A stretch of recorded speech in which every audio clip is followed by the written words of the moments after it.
Praise the lord. ప్రభువైన యేసు నామములో అందరికీ వందనములు.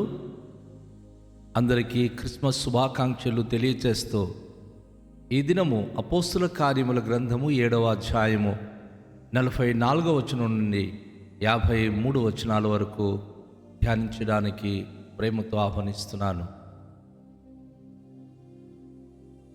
అతడు చూచిన మాదిరి చొప్పున దాన్ని చెయ్యవలెనని మోషేతో చెప్పిన వాడు ఆజ్ఞాపించిన ప్రకారము సాక్ష్యపు గుడారము అరణ్యములో మన పితరుల యొద్ద ఉండెను. మన పితరులు తమ పెద్దల చేత దానిని తీసుకొనిన వారై దేవుడు తమ ఎదుట నుండి వెళ్ళగొట్టిన జనములను వారు స్వాధీనపరుచుకున్నప్పుడు యెహోషువతో కూడా ఈ దేశములోనికి దానిని తీసుకొని వచ్చిరి. అది దావీదు దినముల వరకు ఉండెను. అతడు దేవుని దయ పొంది యాకోబు యొక్క దేవుని నివాస స్థలము కట్టగోరెను. అయితే సొలొమోను ఆయన కొరకు మందిరము కట్టించెను. ఆయనను ఆకాశము నా సింహాసనము, భూమి నా పాదపీఠము, మీరు నా కొరకు ఎలాంటి మందిరము కట్టుదురు, నా విశ్రాంతి స్థలమేది, ఇవన్నీ నా హస్తకృత్యములే కావా అని ప్రభువు చెప్పుచున్నాడు అని ప్రవక్త పలికిన ప్రకారం సర్వోన్నతుడు హస్తకృత్యములలో నివసింపడు. మస్కరులారా, హృదయములను చెవులను దేవుని వాక్యమునకు లోపరచు నొల్లని వారులారా, మీ పితరుల వలె మీరును ఎల్లప్పుడూ పరిశుద్ధాత్మను ఎదిరించుచున్నారు. మీ పితరులు ప్రవక్తలలో ఎవరిని హింసింపక ఉండిరి. ఆ నీతిమంతుని రాకను గూర్చి ముందు తెలిపిన వానిని చంపిరి. ఆయనను మీరు ఇప్పుడు అప్పగించి హత్య చేసిన వారైతిరి. దేవదూతల ద్వారా నియమింపబడిన ధర్మశాస్త్రమును మీరు పొందితిరి గాని దానిని గైకొనలేదని చెప్పాను. ప్రభునందు ప్రియమైన వాళ్ళారా, ఈ దినము చాలా అద్భుతమైన విషయాన్ని స్టీఫెన్ ద్వారా మనము నేర్చుకుంటున్నాం. ఈ యేసయ్య మాటలలో మనం వింటున్నటువంటి అద్భుతమైన ఆధ్యాత్మిక సత్యమును గురించి ఈరోజు మనం ఆలోచిద్దాం. ఇక్కడ స్టీఫెన్ చెప్పే మాట ఏమిటంటే, దేవుడు మోసెకు చెప్పినట్లుగా ఆ మాదిరికరమైన సాక్ష్యపు గుడారము అరణ్యములో ఆయన పితరుల మధ్య స్థాపించాడు. ఈ సాక్ష్యపు గుడారము యొక్క ఉన్న ఉద్దేశం ఏంటంటే, దేవుడు ఇశ్రాయేలు జనాంగముతో ఆ ప్రత్యక్షపు గుడారములో ఆయన వారి మధ్య నివసిస్తూ వారితో సంచరిస్తూ వారి ప్రతి విషయంలో వారు ఆ గుడారానికి వచ్చి అర్పించిన అర్పణలను అంగీకరించేవారు. వారు చేసే ప్రార్థన అంగీకరించి వారికి దీవించడానికి అట్టి ప్రత్యక్షమైనటువంటి ఒక గుడారము, సాక్ష్యపు గుడారము వారికి నియమించింది. దేవుడు చెప్పినట్లుగానే మోసే ఆహారణలో అది నిర్మించారు. అది దావీదు కాలము వరకు అది వారి మధ్య అది కొనసాగింది. ఎందుకంటే అది పితరులు వారు దానిని తీసుకొని వచ్చారు. దేవుడు తమ ఎదుట వెళ్ళగొట్టిన జనములందరిలో కూడాను వారు స్వాధీనపరుచుకున్నటువంటి ప్రతి స్థలములోనూ వారు దానిని అది వేస్తూ ఈ ప్రత్యక్షపు గుడారము, సాక్ష్యపు గుడారము వారు నిర్మిస్తూ దానిని బట్టి వారు దేవుని ఆరాధిస్తూ వచ్చారు. అది దావీదు దినము వరకు అది ఉండెను. ఈ ప్రత్యక్షపు గుడారానికి 3 భాగాలు ఉండేది. 1 ఆవరణ, 2 పరిశుద్ధ స్థలము, 3వదిగా అతి పరిశుద్ధ స్థలము. ఈ 3 స్థలములో ఇశ్రాయేలు ప్రజలు దేవుని ఆరాధించడానికి వచ్చే అర్పణలను అర్పించేవారు.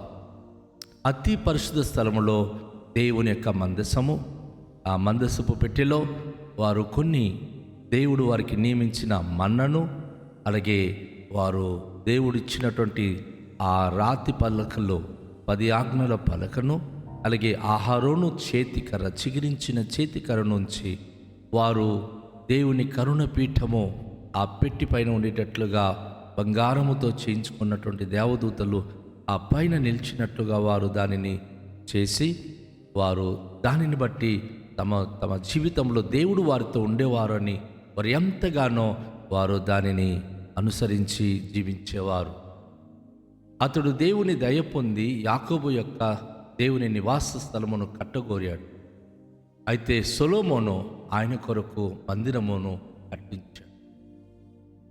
దావీదు నేను కట్టాలనుకున్నాడు, కానీ దేవుని మందిరము ప్రత్యక్షపు గుడారము డేర లోపలే కాకుండా ప్రత్యక్షంగా దేవుని కొరకు ఒక మందిరం అంటూ కట్టాలి అని ఉద్దేశించినప్పుడు దావీదు చేతుల మీదుగా దేవుడు కట్టించుకోలేదు, కానీ సొలొమోను చేతుల మీదుగా కట్టించి ఆయన నామానికి మహిమకరంగా ఆ మందిరమును ఆయన తన మహిమతో నింపాడు.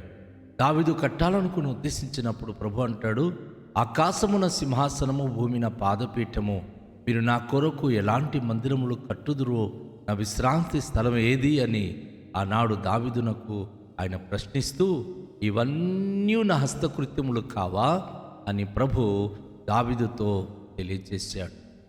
అలాగే ప్రవక్తలు పలికిన మాట ప్రకారంగా సర్వోన్నతుడు హస్తకృత్యములలో నివసింపడు. సర్వశక్తివంతుడు దేవుడు హస్తకృత్యములు, మానవుడు నిర్మించినటువంటి ఆ హస్తకృత్యములలో, మందిరాల్లో ఉండడు అని చెప్పి ఇక్కడ స్టీఫెను ఆ ఇశ్రాయేలు జనాంగానికి, యూద జనాంగానికి ఆయన తెలియజేస్తున్నాడు. ప్రియ దేవుని సంగమా, దేవునికి ప్రియబిడలారా, ఈ ప్రత్యేకమైన దినమున ఒక విషయాన్ని నేను మిమ్మల్ని చెప్పాలని ఆశపడుతున్నాను. ఆ దినములో వారు మందిరము కట్టి ఆ మందిరము శిథిలమైపోయింది. ఆ మందిరములో ఉన్న ప్రజలు చెల్లచెదిరైపోయారు. కానీ దేవుడు వారితో ఉండాలని ఆశపడినా సరే ఆ ప్రజలు తిరుగుబాటు చేసినందుకు దేవుడు ఆ మందిరాలను విడిచిపెట్టాడు. ఈరోజు మందిరం కడుతున్నారు మనుషులు, కానీ ఆ మందిరములో ప్రభు ఉండడానికి అక్కడ మంచి మనసుతో ప్రభును ఆరాధించేవారు ఉంటేనే ఉంటాడు. ఏ మందిరంలో అయినా కనుక తిరుగుబాటు చేసే మనుషులు ఉంటే ఆ మందిరంలో దేవుడు ఉండడానికి ఇష్టపడడు.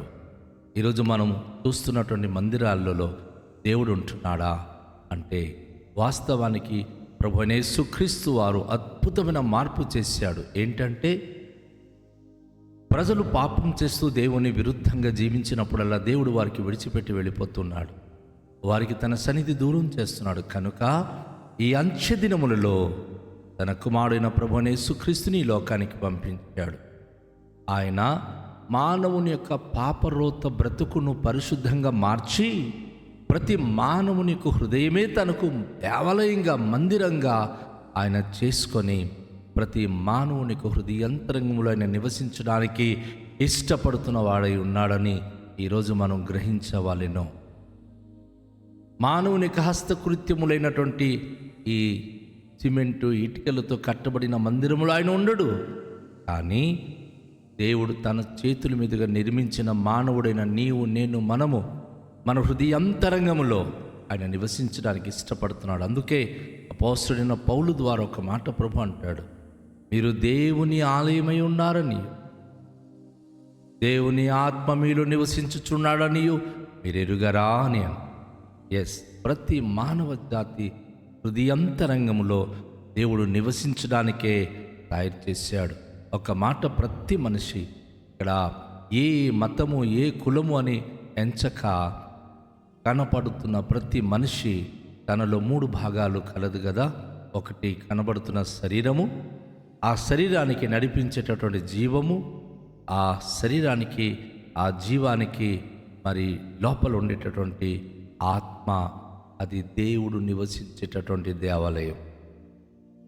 కనుక ప్రతి మనిషిలో దేవుడు నివసించడానికి ఇష్టపడుతున్నాడు. ఏదో ఆలయములో దేవుడు ఉండి మానవునికి విడిచిపెడితే పాపంలో పడిపోతున్నారు. కనుక ప్రతి మానవుని హృదయములో దేవుడు నివసించాలని ఆయన ఈ భూలోకానికి వచ్చి ఉన్నాడని స్పష్టమైన రీతిగా ఆయన తెలియజేస్తూ దీవేను ఇక్కడ ఒక మాట అంటున్నాడు. ఏంటంటే, మీ పితరులు ప్రవక్తలలో మస్కరులారా, హృదయములను చెవులను దేవుని వాక్యమును లోపరచునులని వారులారా, మీ పితరుల వలె మీరును ఎల్లప్పుడూ పరిశుద్ధాత్మను ఎదిరించున్నారు. చాలామంది ఈరోజు తమ జీవితంలో దేవుని వాక్యాన్ని ఎదిరించి దేవునికి లోబడకుండా ఉన్నారు. దేవుని పరిశుద్ధాత్మను దుఃఖపరుస్తున్నారు. వాస్తవానికి మన ఆత్మలో పరిశుద్ధాత్మ నివసించినప్పుడే ఒక మానవుడు మానవాతీత శక్తి పొందుతాడు, దైవ శక్తితో నింపబడతాడు, లోకంలో దేనికి భయపడడు. మీరు బాగా గమనించండి, ఒక వ్యక్తి చాలా ధైర్యంగా ఎలాంటి కష్టాలు వచ్చినా, బాధలు వచ్చినా, ఇబ్బందులు వచ్చినా, ఇరుకులు వచ్చినా దేవుని కొరకు నిలబడుతున్నాడంటే అది తన బలము కాదు, తన శక్తి కాదు, కానీ పరిశుద్ధాత్మ తనలో ఉంటుంది కనుక సమస్తము ఎదిరించి ధైర్యంగా ఉండగలడు. అందుకే స్టీఫెన్ అంటున్నాడు, మీ పితరులు ప్రవక్తలలో ఎవరిని చింపక ఉండిరి, ఆ నీతిమంతుని రాకను గూర్చి ముందు తెలిపిన వానిని పెరి ఆయనను మీరు ఇప్పుడు అప్పగించి హత్య చేసిన వారైతిరి. ఎంత స్పష్టమైన రీతిగా ఆయన వివరిస్తున్నాడంటే, అయ్యో మీ పితరులు, మీ తాతలు ముత్తాతలు వారు దైవ సేవకులకి ఏమైనా గౌరవించారా? వారు హింసించుకుంటూ వారు వెళ్ళారు. ఆ నీతిమంతుడైన యేసు ప్రభు రాకడ గురించి ఎంతమంది అయితే చెప్పారో అలాంటి ప్రవక్తలను మీ పితరులు చంపేశారు. ఇప్పుడు ఆయన ఈ భూలోకానికి వచ్చి మనతో ఉండాలని మన యొద్దకు మనను ప్రేమించి వచ్చిన యేసు ప్రభును నిరాకరించి కలువరి శిలువ మీద మీరు తనను హత్య చేసి చంపివేశారు అని ఇక్కడ స్టీఫెను చాలా స్పష్టమైన రీతిగా వివరిస్తున్నాడు. దేవదూతల ద్వారా నియమింపబడిన ధర్మశాస్త్రమును మీరు పొందితిరి కానీ దానిని గైకొనలేదని చెప్పాను. దేవదూతలు ఎంతో అద్భుతమైన ధర్మశాస్త్రము భక్తుడైనటువంటి లేక ప్రవక్త అయినటువంటి మోసే ద్వారా తెలియచేశారు. అయితే ఆ మోసే ధర్మశాస్త్రము నిరాకరించారు, మీరు నిరాకరించారు. ఆ ధర్మశాస్త్రములో నా వంటి ఒక ప్రవక్త మీ సహోదరులు పుడతాడని మోసే చెప్పిన ఆ ప్రవక్త ఇదిగో ఈరోజు శరీరధారిక కృపా సత్య సంపూర్ణుడుగా మన మధ్య ఒక మనిషిగా పుడితే ఆయనను మీరు శిలువలో చంపివేశారు. ధర్మశాస్త్రము నమ్మరు, ధర్మశాస్త్రం చెప్పబడిన ఆ మహిమగల ప్రభు వస్తే ఆయనకి నమ్మరు అని ఆ రోజు ఈవేను ఆ ప్రజలకు తెలియచేస్తా ఉన్నాడు. ఈరోజు దేవుని మాట వింటున్నాను సహోదరి సహోదరుడా, ప్రభువైన యేసుక్రీస్తు పుట్టినరోజు. ఆయన నీ కొరకు నా కొరకు మన కొరకు పుట్టి తనలో మనం జీవించాలని, తన కొరకు మనం బ్రతకాలని ఆయన మన హృదయాంతరంగములో కొలువై ఉండి మనలో నివసించి తన ప్రియ కుమారులు కుమార్తెలుగా దేవునికి మనను సిద్ధపరచాలని వచ్చి ఉండండి. రండి, మనస్ఫూర్తిగా తనను స్వాగతిస్తూ, క్రిస్మస్ అంటేనే దేవునితో కలుసుకునుంటా లేక క్రీస్తుతో కలుసుకునుంటాం. ఆ దేవునితో కలుసుకుందాం, క్రీస్తుతో కలుసుకుందాం. ప్రభువా, నా హృదయంలోనికి రండి, నాలో మీరు జన్మించండి, మీ కొరకు నన్ను నడిపించడని దేవునికి ప్రార్థిద్దాం. దయగల తండ్రి, ఈ ఉదయకాశములు మీరు మాతో మాట్లాడిన మాటల కొరకు కృతజ్ఞతలు చెల్లిస్తున్నాం. మాలో కొలువై ఉండే దేవుడవు మీరు, మాలో ఉండడానికి, మాతో ఉండడానికి లోకానికి వచ్చిన మా ప్రభుడవు మీరు. రండి, సమయంలో మమ్మను దర్శించండి, మమ్మను దీవించండి. ప్రతి హృదయాంతరంగంలో మీరు ప్రభువైన మీ క్రిస్మస్ వెలుగును ప్రకాశింపచేసి, ప్రభువా, మేము నిరాకరించక మిమ్మల్ని అంగీకరించి మీ ప్రియ బిడలుగా జీవించే భాగ్యం ప్రతి ఒక్కరికి అనుగ్రహించుమని ఘనత మహిమ ప్రభావములు మీకే చెల్లిస్తూ యేసు నామములో ప్రార్థిస్తున్నాము తండ్రి, ఆమేన్. అందరికీ షాలోమ్. ప్రభు మనను దీవించునుగాక. అందరికీ మరొకసారి క్రిస్మస్ శుభాకాంక్షలు తెలియజేస్తున్నాను. ప్రభు మిమ్మల్ని దీవించునుగాక.